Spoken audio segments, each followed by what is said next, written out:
Hello and welcome to the webinar, everyone. Thank you for being here. Special guest, Toby. Yo, thanks for being here, bro. That's kind of rhymes. Brother. For those who don't know Toby, Toby and I met through social media and also through another friend. And this guy is by far one of the most amazing biohackers that I've ever met. He's a fitness competitor. He has his own juice health business, as well as does the Wim Hof method in Adelaide, as well as, sharing tips and tricks online with his own podcast and online presence. You're making waves, dude. You're making waves, and you've got some big things happening. And I just love how real you are, how raw you are, and you're just sharing it like unapologetically. And people are like, "What the hell are you doing?" But at the same time, you're getting amazing results. So I think at the end of the day, it's about getting amazing results, and that's what you're doing. So would love to hear about your story, how you got into this, and let's kick it off. Right, thanks, Brack. Well, at the start of it all, man, I was a real unhealthy guy, man, when I was growing up. Like, I'll start with like the bad. So I had like very few friends. I was always sick, always had hay fever, and my skin was covered in like real bad acne, and I had like no self-confidence, anxiety, man, depression. I didn't get a single photo for like 4 years. And so that was a real dark time in my life. And then, so I had a lot of time alone for myself at that time. So I could really go into like the deep depths and like figure out what I want to do and go deep into personal development, because I had nothing to lose. I had nothing else. So I was like, all I had was myself. And so it started with the gym at the start. I was just going to the gym every day at lunchtime because I had nothing else to do, and just lifting weights, spending my time researching all about that. And so I got really into the gym, and I just gained heaps of muscles. And I was really unhealthy at the time as well. So I was just drinking, like pounding the dairy, eating all the processed food, cans of tuna, you know it. And then that didn't really help with my self-confidence, but it got me like kind of base. And then I would say probably within the last few years, I started really taking on the more holistic approach to life, as opposed to just wanting to be big so no one would fuck with me and no one would give me a hard time. I started to actually like want to go into life and see like every single aspect. So like you get the health aspect, and then building a community and actually forming real friendships. So probably in the last like 3 years is when the first time I actually had like real friends. Before, all my friends were just like people you would hang around, you would drink with, and you would just hang out to not be lonely. And I was like, well, man, what am I doing in my life if I'm not doing any good in this life? Because I was in a real bad mindset as well. I was constantly just wanting to better myself, one up myself, and at the expense of other people. Because like I felt that life gave me a shit hand at the start. Even though looking back now, it was a real blessing, because I've been there where a lot of people that I'm helping at the moment, I've been in their shoes, and a lot of times worse. Like people that haven't been there don't really understand that what it's like when you have nothing at all. And it's just like, you're waking up, you can't make eye contact with anyone, you're unhealthy, you look shit, you're weak. And yeah, I just don't want people to actually feel like that. And when I was there, I felt trapped because there was no answers. I looked online, and it's like I went to see the doctors, they gave me Roaccutane, which is like a fucking poison. And like at my very weakest, they took advantage of me, and they tried to push a poison which practically like, it's a poison dose of vitamin A, and it fucks up your liver, will destroy your skin even more, it'll make you get older. And so that was the first start of that, where I looked into it and I was like, holy shit, man, like what the doctors are saying, some of them are good, but a lot of them, they don't know shit. They'll just push whatever like they've been told to push on you. And it's pretty expensive as well. Like we're paying quite a lot for this skin medication, and all it did was just give me more depression. And so like kind of coming out of that journey, I had a lot of anger towards the system. So my first like few years, I was just angry, and I was just trying to like show up the education system. I was like all about just fuck the system, man. Fuck the doctors, fuck the pharmaceutical industry, fuck the food industry, all that stuff, because they take advantage of us not doing our own research. And they think that if they get people with white coats to put this stuff out, then we'll all listen. And so now I've moved away from the angry part, and I'm like, I'm not angry anymore. That's just how it is. And I was like, I'm not fighting against the 5G, the vaccines. That's not my battle to fight. My battle here is to just live my life by example, and make the things that they say is not normal, or like just experience everything. So plant medicines, got the Healy, doing fasting, just things that challenges the status quo that I believe is right, or at least give it a try. And then if it works, then I'll share it. If it doesn't work, then I'll admit that I'm wrong. An example of admitting that I'm wrong was a while ago when I was doing the vegan diet. And most vegans, bro, will jump on the diet and it becomes a bit of a cult. They'll tell everyone, what the fuck's wrong with you? Why are you eating meat? And I was the same. For almost a year, I was just telling everyone, red meat's the poison of everything. You can't be doing dairy. You can't be doing this stuff. But I had to like kind of swallow my pride. And I admitted, look, I was wrong there. The vegan diet does have its place and it is ethical. But yeah, now I've admitted that and I don't eat it. I'm not a vegan anymore. I eat a whole foods diet. So yeah, that's about where I am at the moment.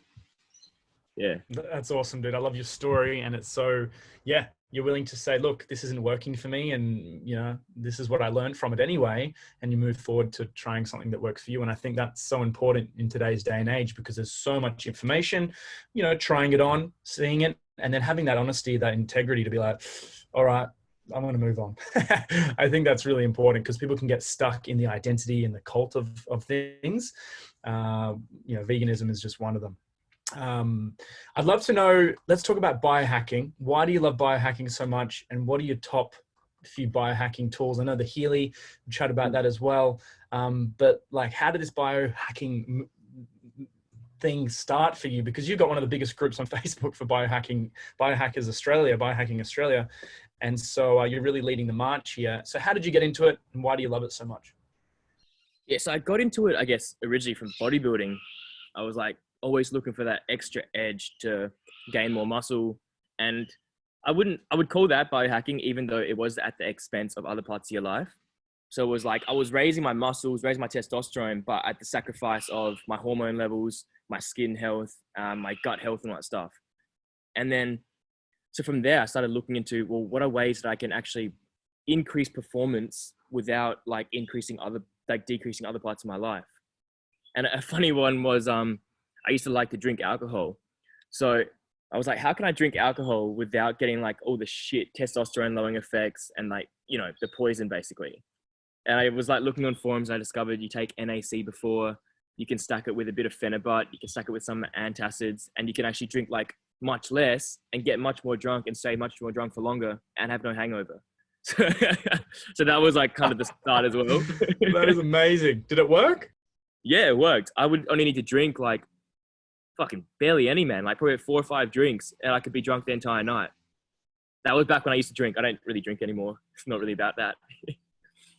And yeah, now, so fast forward a few years, about 2 years ago, I started listening to a lot of the podcasts like Ben Greenfield, Dave Asprey. And I was like, fuck, dude, there are these things you can do, real small little changes you can tweak, and you can just like increase your energy levels, like hack your sleep, and you can just walk around like fucking invincible, man, feeling awesome every single day just from doing like a few practices. So like, I always started with like the lowest hanging fruit first. It was just like getting outdoors, like doing some fasting, getting sunshine, earthing, drinking clean water and all that stuff. And eventually you just start like building on, man. And it becomes a game. You connect with other people as well that's on the journey. And you're all just like sharing ideas, bouncing it off. So you're doing like saunas, microdosing, red light therapy. You got the spiky mats. You got the old Healy, which you're cranking, which is actually, the Healy community is really awesome as well, man. Absolutely love the people connected with that. Epic people. Yeah. Yeah. And yeah, at the moment, it's just fun for me. It's like, it's my passion. I just love like learning the new things, trying it out myself. People think you're fucking weird when you sleep with mouth tape on your mouth when you're sleeping. But it's like, dude, if it's getting me more deep sleep scores on my Oura Ring, then I'll go for it. That's so interesting, man. It is these little tweaks. It's kind of like in life, there's a control panel. And when you figure out all these different tweaks, then we can become more in control of how we're feeling every single day. And I really think it puts the power back in our own hands, you know, whether you call it biohacking or whether you just call it feeling good every day, you know, being knowledgeable on health. This stuff really works. So in terms of the Oura Ring, tell us a bit about that and how's that shifted your sleep? Because I know I had one actually for a little while. Yeah, has that helped your sleep? Yeah, so I got the Oura Ring about a year ago. I was listening to it for a long time leading up to it, and I've started to bite the bullet. It was quite expensive and got it. And then, yeah, it gives you a way to just track it and kind of know. I wouldn't say it's actually helped my sleep at all, but I would say it's given me a way to quantify what actually works. So I find that like if I take lion's mane before bed, then I'll get a bit more REM sleep. If I eat too close to bed, then my deep sleep drops a lot. If I have a cold shower before bed, I'll fall asleep much faster. And it just gives you feedback on what's actually working. So like, eventually the goal is to just know my body so well where I can just throw this thing in the bin and not need it anymore. But at the moment, there's so many things that I'm experimenting, and I'm just trying to find out like what works. And yeah. And so what are some more of those little hacks around sleep and energy that you found for morning and evening routine? Like what's your morning routine look like at the moment? Obviously everyone's different, but what are the top, few hacks in the morning and at night that you found really useful?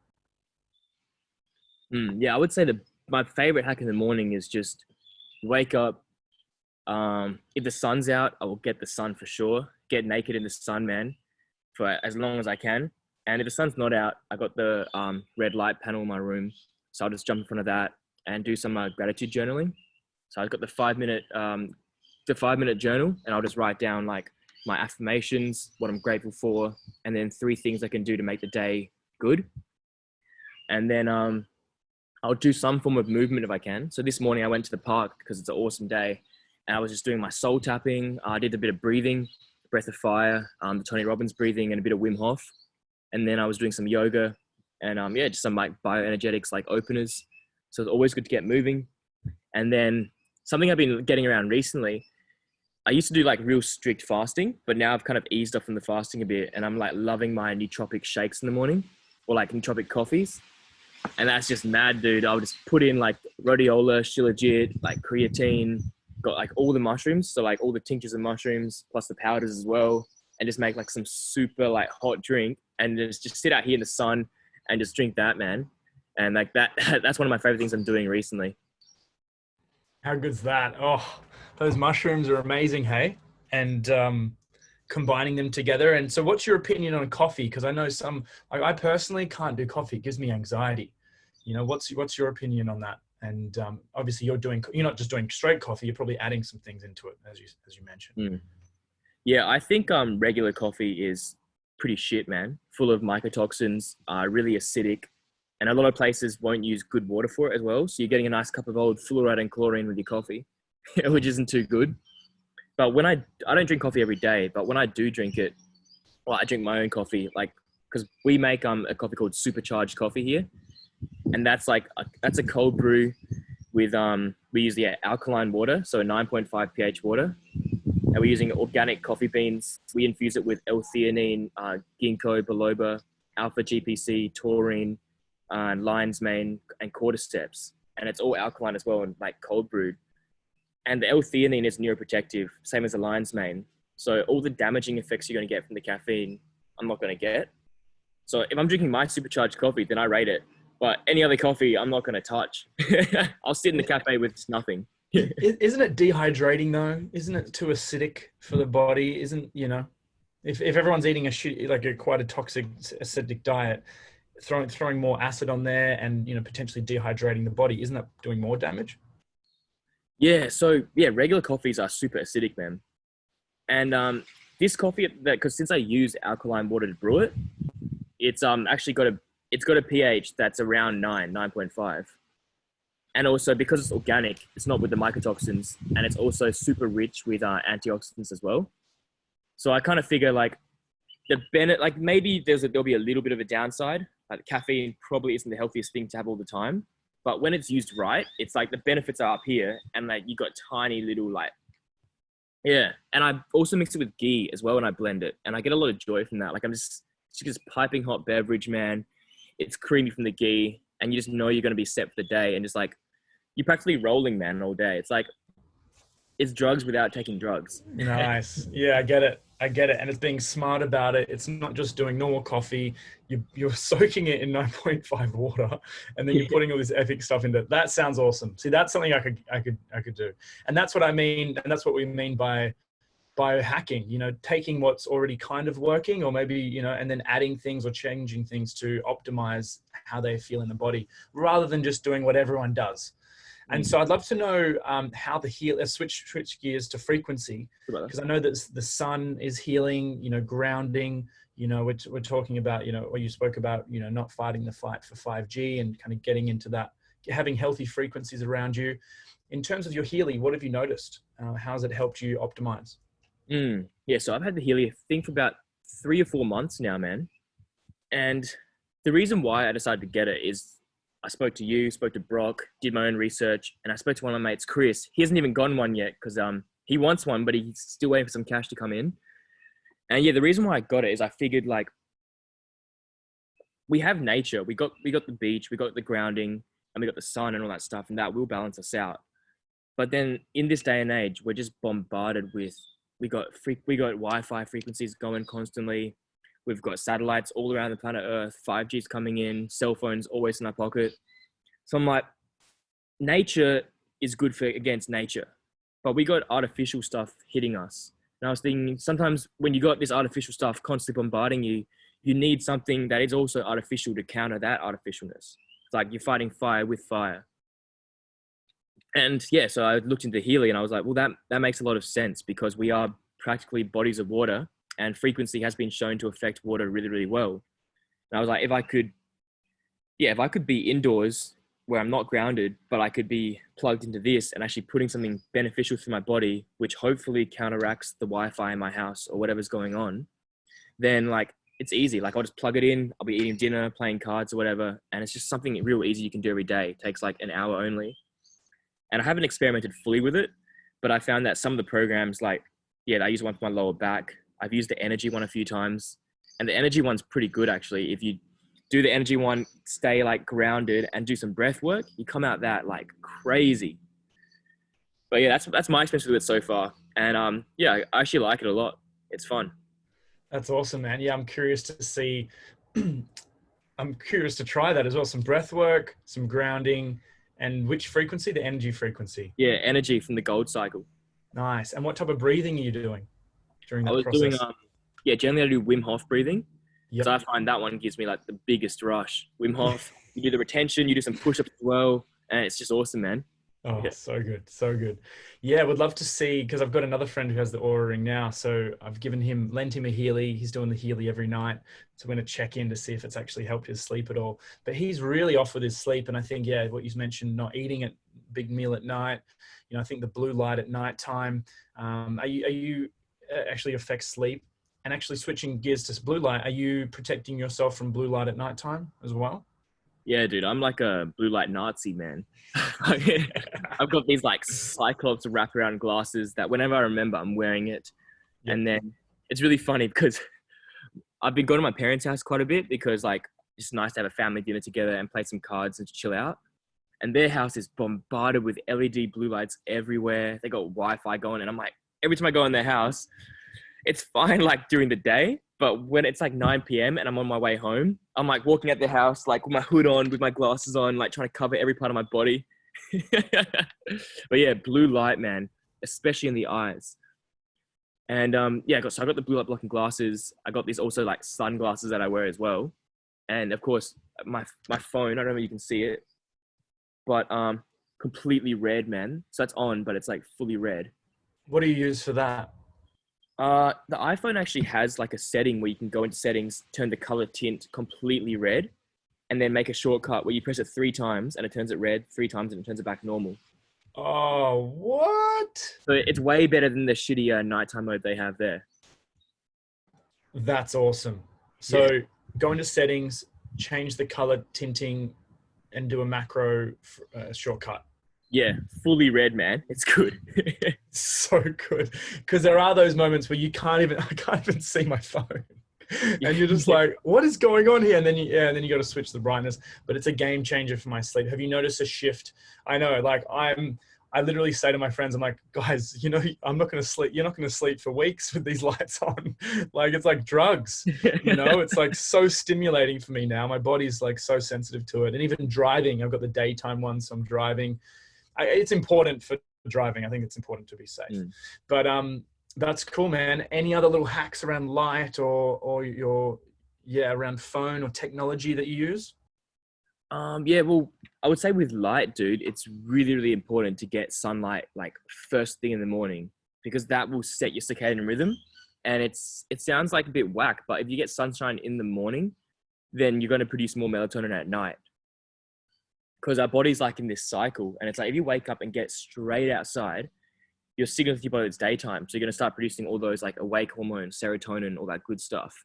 And then at night, it's going to be ready to wind down to the melatonin. So like, yeah, sunshine's first thing in the morning. I've also been getting into sunset sun gazing, which I don't encourage everyone to try it unless they've done the research, because I don't want people to go blind. But for the last 20 minutes of sunset, it's really, really good. You kind of stare directly at the sun. That's what I've been doing for the last 20 minutes, just staring directly at the sun, man. And it's got this certain frequency where it actually repairs, like, it just repairs your eyes. You feel awesome. And I don't know, there's something about it, man. It's magical. And I do want to do the sunrise, but I don't wake up that early. It's that red light, dude. It feels so good. You know, first couple of days are a bit tricky to get used to it, but if you commit, I'm addicted to it. And I now wake up naturally at like 6 o'clock, you know, before I think I woke up at 10 past 6. So the sun rises at 6:30. So I get up, bit of a meditation, go to the beach, and then doing our morning routine in the sun, drinking water, eating food, doing what we're usually doing indoors. If we can get outdoors, I think it's an absolute game changer. And majority of people are stuck indoors, you know, now more than ever, but also in offices. So it's just, as you said, so whack. Yeah, dude. I just can't imagine it, man. Like my parents, I feel so sorry for them because they got their phones right next to their bed, charging next to their head. And they've got these, I don't know, power docking stations where you can put multiple power points in. Yeah. And it's got this flashing white light on all of them to show that it's on. And they've got their sleep apnea machine. And they're constantly there on their phones right before bed, sending text messages. And it's not blue light blocking as well. It's the full blast blue light. And that they sleep with the sleep apnea machines. I'm like, dude, if you just like taped your mouth shut when you slept and didn't look at your phone and maybe fucking just did some really little things, you wouldn't need this huge machine that's just pumping like fake oxygen into you pretty much. Feel bad for them, but they don't listen. I've tried to I try to tell people, but it's like, it's not my battle to tell people and like convince them. It's like, if they want to learn how to do something, they can come to me and I can like help them out. But I used to try to push my beliefs on everyone, and like, it just ends up putting them off. So I just sit back and I just like live my life, and I try to let my life be a reflection. I'm like, look, I look pretty healthy. Of course, there's more improvement I can make, but I'm trying. And then if people want to learn, they can learn from me. That's it. You're open-minded. You're going to give it a go. You have the honesty with yourself, as you mentioned. And so for anyone out there who's starting their health journey or is looking at, optimizing some of their lifestyle, maybe they're exposed to blue light at nighttime, you know, they're kind of, they don't have any routine, and they're like, oh, you know, easy for these guys to say, you know, they've been doing it, or whatever excuses people like to make up. We've put in the work, but for those out there who's just starting their journey, what advice do you have for these guys and girls? Yeah. So if you guys are just starting your journey, don't get caught up in all the stuff that you have to do. So like, forget about the sauna, forget about the red light, forget about the Healy, all that stuff. Just go straight into the real basics, because chances are if you try to take on everything, you're not going to take on anything at all. You're just going to do it all and be like, oh, it's too much, I'm too stressed, and you're going to stop. Just start with the real basics. Like, don't look at your phone 2 hours before bed. Don't look at your phone 2 hours in the morning either. And then you start, just go for a walk every evening after your dinner. Don't eat dinner before bed. And then you want to do some breath work. Try to get out in the sun as much as possible. Take your shoes off and like literally just dig your feet into the ground and like feel it. Do cold showers as well. Like cold showers, actually, that's a game changer as well. One, physically for sure, skin health as well, and mentally, man. Holy shit, man. When you can like make friends with a cold shower, that's one of the hardest things. Like when I first started doing this about 2.5 years ago, I was terrified of the cold shower, and I would like have to like work my way up. Now I can just casually it's winter now here, and I can just casually just turn on the thing, walk in and just chill out in the cold shower for like 3-4 minutes. And I do it first thing in the morning, after my workout, if I need a boost anytime during the day, and then before bed as well. And it's just awesome, man. Like that's something everyone can do straight away, because if you can get your cold shower habit in, then you can incorporate anything else, because cold showers are so hard. But once you got that down pat, then everything else becomes easy. Yeah. It builds that resilience, you know, and I think we're so comfortable in today's day and age where we, comfy shoes and comfy bed and comfy food and comfy chairs. And we're just like so comfy that anything challenging is like, oh, can't do that, But doing that cold shower thing puts like the comfort zone on the edge, and you're like, whoa, like this is intense. And as you said, like building that relationship with that helps translate into being more resilient and resourceful in other areas. So yeah, I love the cold showers. My goal is to have cold showers all winter. Yeah. And you just have to shower a bit earlier in the day because it's a bit warmer. But yeah, that's a good tip, man. Anything else? Any final comments? I know you got to run in a minute, but any final comments for anyone out there and they're kind of, they're stuck, or maybe they've been on their journey a little while and they're looking to tweak, and maybe they're like judging themselves or judging others, because I know the mind is a massive component here. How does someone really look at their mindset and help kind of shift that if they feel that they're blocking themselves? Well, something I found is it doesn't matter how healthy you are, what you're doing, you need to have something that you're working towards. So like a real goal at the end. I like to have one physical goal, one spiritual goal, and a mental goal as well. So I can have all three. Because there was a stage where I was super healthy and I was ticking all the boxes, but I was just drifting through life. Like I had no intention with what I was doing. I was just going through the motions. So every day was just practically just staying healthy and hitting the weights or whatever. So it's like, have that passion and really think about it and visualize like what you want to achieve in this life. For me, I want to build a community of people where people never have to feel like I used to do, like how I used to feel in the past ever again. I want like young men and young women to know that there's a place they can go. There's people they can talk to that will welcome them with open arms, and they can actually hang out with people and not have to poison themselves. Like before, when I was really lonely, I thought that I had to drink alcohol. I thought that I had to go to clubs and try to pick up chicks in order to fit in and actually feel okay about myself. And now I'm realizing, man, I can go to the beach in the morning, do breath work with people that I love, have a cold swim, and then go eat like a healthy smoothie bowl after. And it's just as fun, if not more fun. So that's my vision. And it's about just have your vision where you want to, what like impact you want to make on the world. And then everything you do is just a stepping stone for you to get there. And it's not about focusing on the vision and trying to make it happen straight away. It's about, you set that vision, you set that goal, and then every moment of your life is just magical leading up to it. And you got to like be part of that journey, enjoy everything, every single step, all the ups, all the downs. Man, I've had a lot of downs recently, huge setbacks, but it's all saying like, it's part of the journey, because if I got to the end straight away, if I had perfect health, perfect everything, then it wouldn't be fun. Like the funnest thing is seeing that those small incremental improvements. It's like I do this and I feel a little bit better, and then I help this person and they feel better too. And it's just about sharing the journey with other people, connecting with everyone else along the way, and then having a fucking good time doing it as well. So yeah. Man, that's like really grounded in real, raw, authentic advice. It's not just like go out there and make it happen. It's just like, this is going to take time and effort and challenges and successes, and be grateful for the process. Oh, that's gold, dude. So thank you so much. Thanks for your time, brother. And I look forward to catching up in Adelaide when the lockdown finishes and I can travel around and do a broth night. I'll come hang out with you guys, and would love you to share a broth night, man. And yeah, let's build an epic community, and keep sharing the good stuff, man. Yeah, brother, that'd be awesome. Can't wait to hang out, man. We do some crazy stuff. That's it. Cool. All right. Thanks for your time, man. Have a great one. Peace out, See bro. ya.